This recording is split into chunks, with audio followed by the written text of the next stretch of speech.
Luis Alberto Aparicio, Alejandro Lacalle Pou Brito del Pino, es mucho más que Luis. Es mucho más que ese veterano de aspecto juvenil que, pese a ser presidente, cuando va al este, va solo hasta el mercadito de la esquina para comprar frutas y verduras.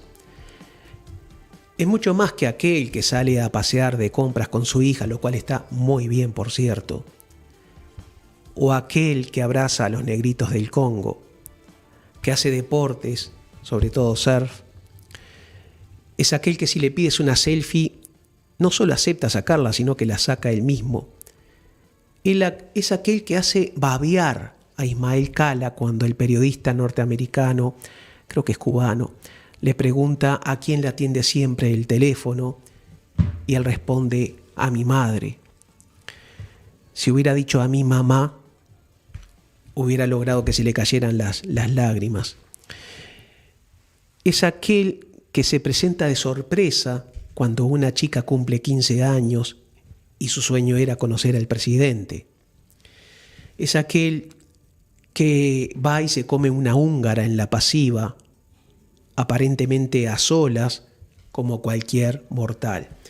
El problema es que ese Luis tan agradable, tan querible cuando quiere, es el mismo que benefició, por ejemplo, a una tabacalera que le había aportado miles de dólares para su campaña electoral y la benefició con 2 decretos, con exoneraciones tributarias expresamente prohibidas por la política antitabaco de Tabaré Vázquez, con otro decreto tumbado por la justicia, en definitiva, el que no devolvía favores a nadie.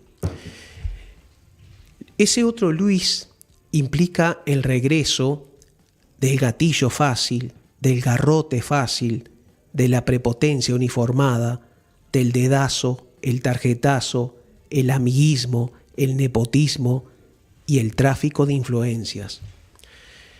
No tienes que olvidar que un presidente, cualquier presidente y sus ministros y sus cortesanos y todos sus jerarcas son empleados públicos.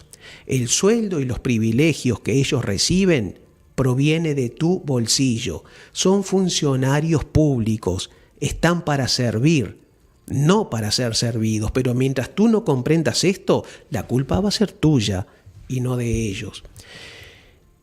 Este otro Luis es también el que permite que se le den millones de dólares a la Fundación Aganar, a la Fundación Blanca Aganar, pese a los gritos de la JUTEP y del Tribunal de Cuentas. Organismos que están pintados, organismos que tienen una función meramente ornamental en el entramado jurídico. El que mientras le exige al PIT-CNT tener personería jurídica, que no está mal, le da, mientras tanto, millones de dólares a otra fundación, Uruguay Adelante, que al momento de dárselos no la tenía. Es Carlos Albizu en la Comisión Técnico Mixta de Salto Grande, dando 4 millones de pesos a la Fundación de Ganar, pero también otro tanto de millones a las gremiales rurales de Salto y Paysandú y distribuyendo cargos a cambio de militancia. Es Enrique Montaño jactándose de haber metido a 135 personas a dedo en ACE, montando allí una estructura política gigantesca. Es el subdirector nacional de la policía, Héctor Ferreira, negándose a declarar en un juzgado en el caso o en el marco de la causa de Alejandro Astesiano. Es el prosecretario de la Presidencia de la República, Rodrigo Ferrés, mintiendo descaradamente en el Senado sobre el verdadero cargo de Alejandro Astesiano, que era el jefe del Servicio de Seguridad Presidencial. Y él lo negaba, pese a que Alejandro Astesiano en sus tarjetas personales se presentaba como jefe del Servicio de Seguridad Presidencial. Y pese a que el propio presidente de la República lo presentaba como tal. Y pese a que el mismo Rodrigo Ferrés en un documento público lo presenta como jefe del Servicio de Seguridad Presidencial. Es el mismo Alejandro Astesiano montando una asociación para delinquir en el 4º piso de la torre ejecutiva. Es la mentira. Luis es la mentira de decir que no conocía que Astesiano había estado preso y tenía más de 34 o 35 indagatorias policiales en diferentes departamentos. Es la mentira de decir que no sabían quién era Sebastián Marcet. Luis es la mentira.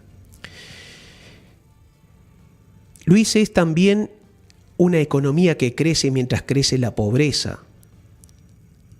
Es el 14.6% de hogares uruguayos pasando hambre, el 20.1% de pobreza en la infancia.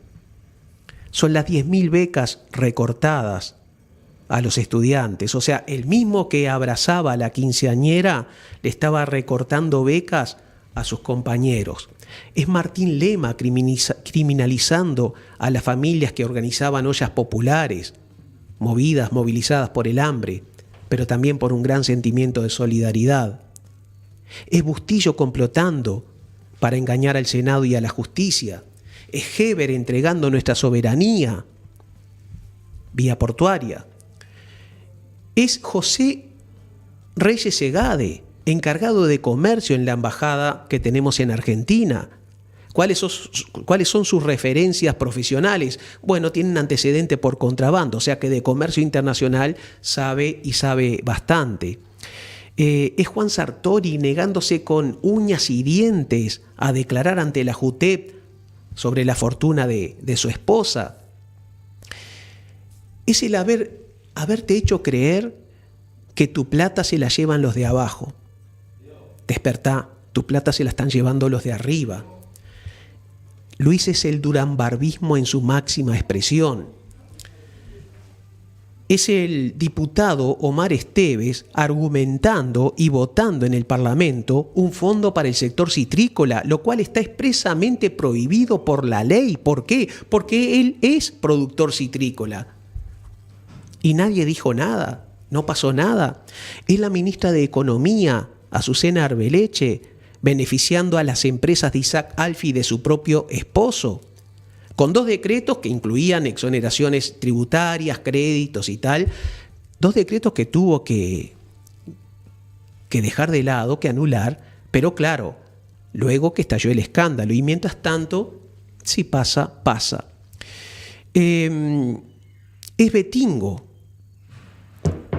el fallecido hermano del expresidente de la República, Julio María Sanguinetti, implicado en la causa Obredech. Es la pareja o es pareja del actual ministro de Educación y Cultura, a la cual la tienen en stand-by en dicha causa. Es Julio Luis, que forma parte del directorio de la UTE. ¿Con qué méritos? Ser el hijo de Julio María Sanguinetti. Porque en cuanto a referencias profesionales, lo único que sabe todo el país de él es el escándalo del cangrejo rojo, ¿verdad? Es cada delirio de la senadora Graciela Bianchi, es cada insulto del senador Sebastián da Silva, es Álvaro Delgado apretando a una periodista, o ya lo olvidaste. Es el retroceso en el ranking de Reporteros Sin Fronteras, que mide la libertad de expresión en los diferentes países. En 2019 estábamos en el lugar 18, hoy con Luis Lacalle Pou estamos en el lugar 52, del 18 al 52. Es Manini Ríos, prometiendo no ampararse en los fueros en caso de que fuera convocado por la justicia, y anda ahora a despegarlo de la banca. Son las milanesas más caras del mundo, comidas por Bustillo. Es el gobierno del si pasa, pasa. Es Javier García gastando centenares de dólares, mientras hay centenares de millones de dólares en aviones Hércules, en aviones de guerra Tucano, en patrullas transoceánicas, en metralletas, mientras que hay muchísimos uruguayos pasando hambre. Luis es la yegua regalada al tirano de Qatar. Es el récord de homicidios y suicidios en los penales. Es el recorte de 2 millones de pesos a la Dirección Nacional de Asistencia al Liberado. Es Beatriz Argimón amenazando al publicista Cristino. Es el conjunto de auditorías cuyo hallazgo más impresionante fue el café vencido. ¿Se acuerdan de eso, no? Luis es también, de algún modo, el diario El País, que un día sí y otro también vive atacando y descalificando a los trabajadores organizados y a los derechos constitucionales de paro, de referéndum y de plebiscito. Quieren a una población sometida como en los mejores tiempos de la dictadura. Luis es la pérdida del poder de compra de tu familia. Es Irene Moreira intercambiando viviendas por militancia. Es el otro Moreira, el intendente de Colonia, intercambiando cargos por algo más que militancia. Es Pablo Caram en Artigas, haciendo millonaria a su familia, robando al departamento más pobre del país. Es el récord de promesas incumplidas. Y es, en definitiva, en resumen, todo lo que el Uruguay no debe volver a ser jamás, por el bien de nuestros hijos e incluso por el bien de los hijos de nuestros adversarios. Yo sé que todo esto molesta, la verdad molesta, estas palabras molestan, este programa molesta y yo molesto, y no por casualidad he recibido 3 amenazas en esta semana. Y ya llegó el momento de ir, si no hoy, mañana, a hacer la denuncia respectiva, porque ya se pasó de castaño oscuro. Amenazas he recibido muchas en mi vida, pero ya el modo, el estilo, el contexto y todo lo que se me dijo ya merita que lo tome en serio. Y todo esto molesta por una cosa muy sencilla. Noticia es algo que alguien en alguna parte y por algún motivo no quiere que se sepa.